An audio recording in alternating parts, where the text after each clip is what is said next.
Welcome दोस्तों। हम लोग अपने दूध पर जो मलाई निकलती है ना, उसको आजकल यूज़ में नहीं लेते, बल्कि क्या करते हैं, इकट्ठा करके रख लेते हैं उसको। आज हम सीखेंगे कि उस इकट्ठी की हुई मलाई से हम घर पर ही कितनी आसान तरीके से घी बना सकते हैं। सबसे पहले हम जार लेंगे, उसमें थोड़ा पानी डाल करके और उसमें मलाई डाल देंगे। पानी इतना होना चाहिए कि आपकी फिरकी जो है वो डूब जाए। अब उसमें अंदाज से 2 कलछी मलाई डाल देंगे और फिर उसको बंद करके जार हम मिक्सी पर लगा देंगे। अब जब हम इसको मिक्स करेंगे ना, तो उसमें मक्खन निकल आएगा ऊपर। ये देखिए, अब आप उसका लिड लगा दीजिए और मिक्सी को चलाइए। ये मक्खन निकल आएगा। इस मक्खन को आप चाहेंगे तो ब्रेड पे बटर की तरह यूज़ कर सकते हैं, बिस्किट्स बनाने के लिए यूज़ कर सकते हैं, कोई भी ग्रेवी वाली सब्जी में यूज़ कर सकते हैं, और भी कई चीज़ों में यूज़ कर सकते हैं। तो इस मक्खन को निकाल करके हम एक ढक्कन में एक बड़ी कढ़ाई में इकट्ठा कर लेंगे, जिसे कि आप गरम करके घी बनाएंगे।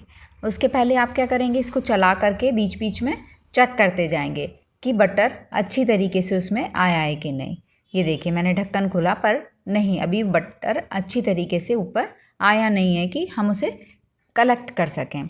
इसलिए हम दोबारा से उसे फिर से चलाएंगे, तो हमारी स्पीड लो, मीडियम और हाई हो जाएगी। हाई पे थोड़ी ज़्यादा देर रखेंगे। ये देखिए, अभी भी बटर अच्छी तरीके से नहीं आया है कि हम इसे, मतलब आया है पर हम उसे आसानी से कलेक्ट नहीं कर सकते हैं अभी।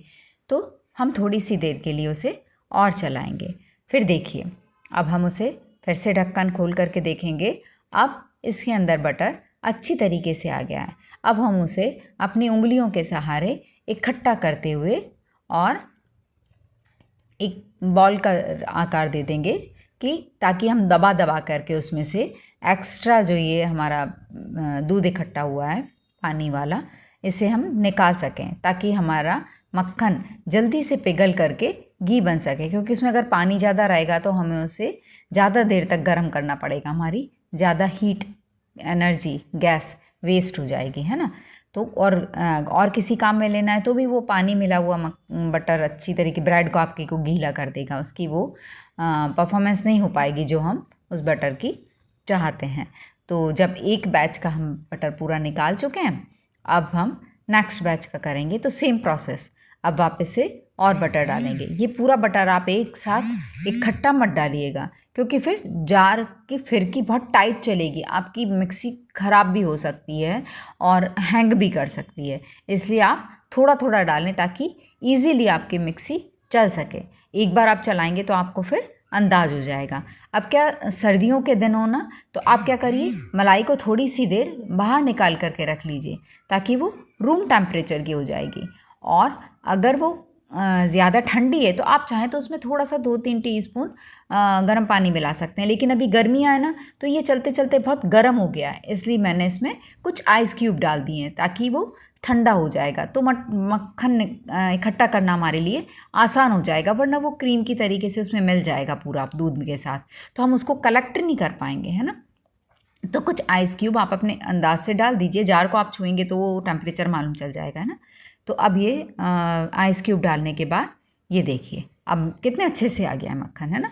अब हम इसको वापस से इकट्ठा कर लेंगे हाथ से, वही बॉल बना करके, और उसे कढ़ाई में इकट्ठा कर लेंगे। ये इस तरीके से हम उंगलियों से घुमाते हैं ना, तो वो सारे मक्खन के कण इकट्ठे हो जाते हैं, और बॉल के रूप में अच्छी तरीके से फिर उसको थोड़ा दबा दबा के उसका एक्स्ट्रा पानी या दूध जो भी आप कहें इकट्ठा कर हटा देंगे और निकाल लेंगे। और अब ये जो मिक्सी में हमारा दूध बच गया है, इसको पूरे को हम एक तपेली में खाली कर लेंगे। क्यों खाली करेंगे? क्योंकि इससे हम अब पनीर बनाने वाले हैं। आप पनीर नहीं बनाना चाहते हैं तो आप इसी को गर्म करके, जैसे दूध से मावा बनाते हैं ना, वो भी कर सकते हैं।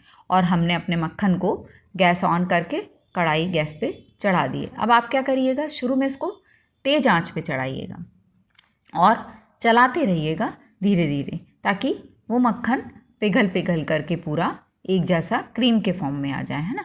ये देखिए, हम इसको धीरे धीरे करके चलाते जाएंगे। देखिए, पिघलना शुरू हो गया ना। ये देखिए, अब हम चला रहे हैं तो वो जो डले हैं मक्खन के टुकड़े हैं, ये देखिए, ये भी पिघलने शुरू हो गए। जब ये पूरा पिघल जाएगा ना, तब आप आँच को स्लो कर दीजिए, कि वो अब धीरे धीरे होता रहेगा। अगर आप इसको धीमी आंच पे रखिएगा, क्योंकि ये उफन जाएगा, वरना तो पूरा कढ़ाई में से बाहर आ जाएगा और आपका सारा मक्खन फैल जाएगा, वेस्ट हो जाएगा ना। इसलिए जितना हो सके इसको धीमी आंच पे रखिएगा। शुरू में ज़रूर पिघलने के लिए एक बार आप उसको तेज़ आंच पे रख सकते हैं। अब आप उसको धीमी आंच पे छोड़ भी सकते हैं, और अगर आपको लगता है कि नहीं वो बार बार उफन रहा है तो फिर आप उसे लगातार चलाते रखिए। और अगर आप छोड़ रहे हैं तो भी बीच बीच में ज़रूर चलाइए, वरना वो नीचे जा कर के इसमें जो अभी भी दूध के पार्टिकल्स हैं ना, वो नीचे जा कर के चिपक जाएंगे और फिर वो जली हुई महक आएगी, है ना। इसलिए हम आप इसको उफनने नहीं देना है। ये देखिए उफनना शुरू हो जाता है ना बार बार, तो हम इसको लगातार चलाते रहेंगे धीरे धीरे करके। ये देखिए बटर पिघलना शुरू हो गया अभी भी, लेकिन इसके जो बबल्स आ रहे हैं ना वो थोड़े वाइट हैं। जब ये बबल्स ट्रांसपेरेंट आने शुरू हो जाएंगे ना, तब हम इसको चलाना छोड़ देंगे और गैस को बंद करेंगे। देखिए अभी भी वाइट है। आप साइड्स से इसको हटाते जाइए और इकट्ठा करते जाइए। ये देखिए चलाते जा रहे हैं। जब आपकी कढ़ाई के साइड्स में जो ये चिपका हुआ बटर है ना, ये थोड़ा सा पिंकिश होने लग जाएगा, तब समझिए कि अब ये बटर आपका अच्छी तरीके से पक करके घी के फॉर्म में आ गया है। तो फिर हम इसको गैस बंद कर सकते हैं। ये देखिए अभी भी थोड़ा पिंक नहीं आया है और बबल भी उतने ट्रांसपेरेंट नहीं हो पाए हैं। इसका मतलब इसके अंदर जो दूध के बटर के जो भी पार्टिकल्स हैं वो सब अभी कच्चे हैं। और ऐसे में अगर आप घी छानेंगे और उसको स्टोर करेंगे तो उसमें पता है फंगस लग जाएगी, वो ज़्यादा दिन तक नहीं टिक पाएगा, फिर आपको उसको फ्रिज में ही स्टोर करना पड़ेगा।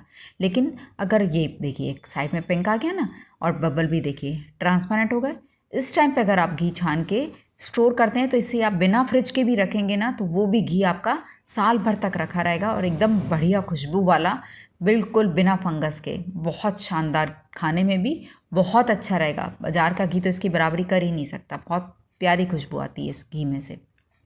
ये देखिए अब हम आँच इसकी बंद कर देंगे। थोड़ा बहुत जो भी रह गया है वो गर्म कढ़ाई में पक जाएगा।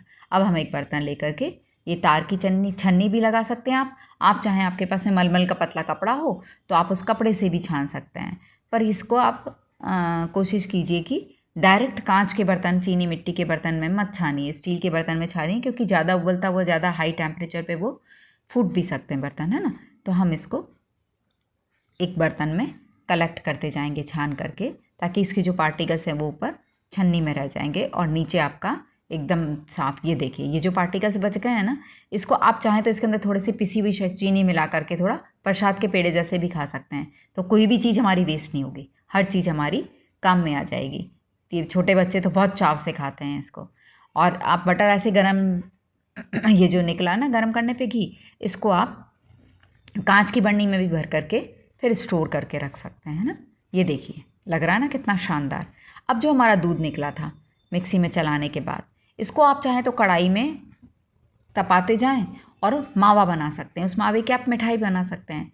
और अगर आप मावा नहीं बना चाहते हैं इसका, तो दही भी जमा सकते हैं। इसको आप गर्म कीजिए, जितना गर्म हम करना चाहते हैं, उंगली हमारी थोड़ी सी गर्म फील हो, और आप दही का जामन लगा दीजिए, तो आप इसका दही भी जमा सकते हैं। वो दही भी आपके छाछ में, कढ़ी में, सब चीज़ों में काम में आ सकता है। लेकिन वो दही क्या आप ज़्यादा दिन तक नहीं रह सकते, वरना उसमें एक अलग टाइप की स्मेल आएगी, क्योंकि हमारी मलाई कुछ दिनों की खट्टी की हुई है। पर हम इसका पनीर बना रहे हैं ना, इसलिए हम क्या करेंगे, सिरका और पानी ये दोनों इक्वल मात्रा में लिया है मैंने।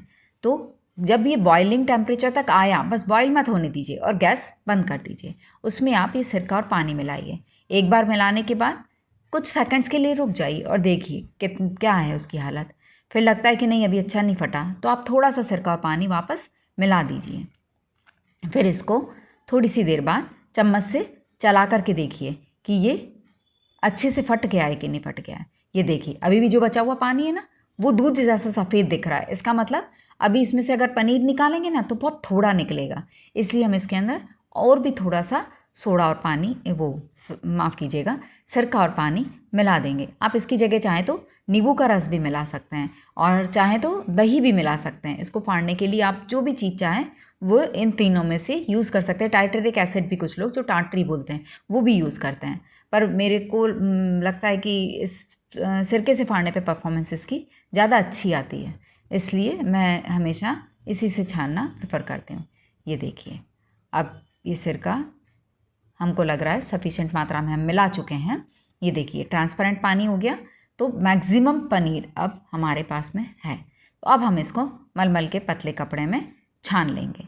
अब ये पनीर अगर आप सेम डे यूज़ करना चाहते हैं तो फिर आपको इस पनीर को सिर्फ निचोड़ लीजिए और रख लीजिए। लेकिन अगर आप इसको कुछ दिन के लिए स्टोर करना चाहते हैं तो फिर आप इसको निचो करके और 1-2 पानी से धो करके फिर रखेंगे तो ये स्मेल नहीं करेगा, एकदम फ्रेश बना रहेगा। ये देखिए, ये जो पनीर का पानी निकला है, इस पानी को आप चाहें तो स्टोर करके रख लीजिए। ये आटा गूँथने के भी काम में आ जाता है और आपकी तरीदार सब्जी बनाने के लिए भी वो पानी काम आ जाता है।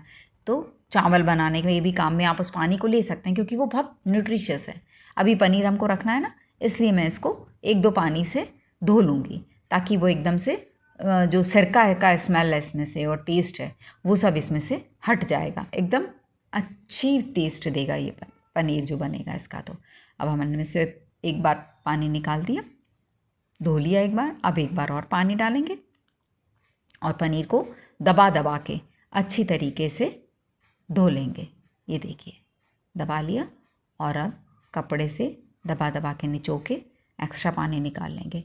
लेकिन अभी भी इसके अंदर पानी है, तो इसको अच्छी जमी हुई शेप देने के लिए, ताकि बर्फ़ी जैसे इसके पीसेस काट लें हम, ऐसा पनीर बनाने के लिए। अगर पनीर भुर्जी बना रहे हैं तो वो सफिशिएंट है। मलाई कोफ्ते बना रहे हैं तो भी हम उस तरीके से पनीर को दबा के छोड़ सकते हैं। लेकिन मैं इसकी पनीर की सब्ज़ी बनाने के लिए इसके क्यूब्स काटना चाहती हूँ, इसलिए मैंने एक थाली पे इसको रख के और मेरा मार्बल का रोटी बेलने का जो पटा है उससे दबा करके इसका एक्स्ट्रा पानी निकालने की कोशिश की। ये देखिए एक्स्ट्रा पानी निकल रहा है इसमें से।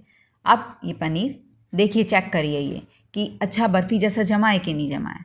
ये देखिए थोड़ा सा मुझे कम लग रहा है, मुझे लग रहा है इसमें थोड़ा पानी बचा है अभी। तो मैं एक बार वही प्रोसेस रिपीट करूँगी। ये देखिए फिर से हमने कवर कर दिया इसको और फिर से पट्टे से थोड़ा दबा दिया। अब एक बात ध्यान रखिएगा, इसमें से दबा दबा के अगर आप पूरा पानी निकाल देंगे ना तो आपका पनीर बहुत ड्राई और कड़क बनेगा। इससे थोड़ा सा पानी आप उसमें रहने दीजिएगा। ये देखिए बन गया ना हमारा फर्स्ट क्लास पनीर। अब आप इसको एक प्लेट में रख करके और एक और प्लेट से उसको कवर कर दीजिए। मतलब आप चाहें तो एयर टाइट बर्तन में भी रख सकते हैं, किसी भी बर्तन में उसको, लेकिन कवर करके रखिएगा, वरना इसकी जो ऊपर की लेयर है ना वो बहुत कड़क भी हो जाएगी, पीली भी हो जाएगी, बहुत ही बेकार लगेगा वो खाने में। इसलिए मुझे ये ईजी लगता है, तो मैं प्लेट में कवर करके उसको फ्रिज में रख देती हूँ। ये देखिए ये पीसेस कट गए। अब आप इन पीसेस से चाहें तो ये ग्रेवी वाली सब्जी बना लीजिए, और आप अगर उसको वैसा ही रहने देते हैं, जमाते ही नहीं हैं, तो आप पनीर भुर्जी बना लीजिए। उसी पनीर भुर्जी से आप पनीर के पराठे बना लीजिए। तो पनीर की तो ढेर सारी रेसिपीज़ बन सकती हैं। अब ये हुई ना बात आम के आम और गुठलियों के दाम। हमने मलाई से कुछ भी वेस्ट नहीं होने दिया। Thanks for watching.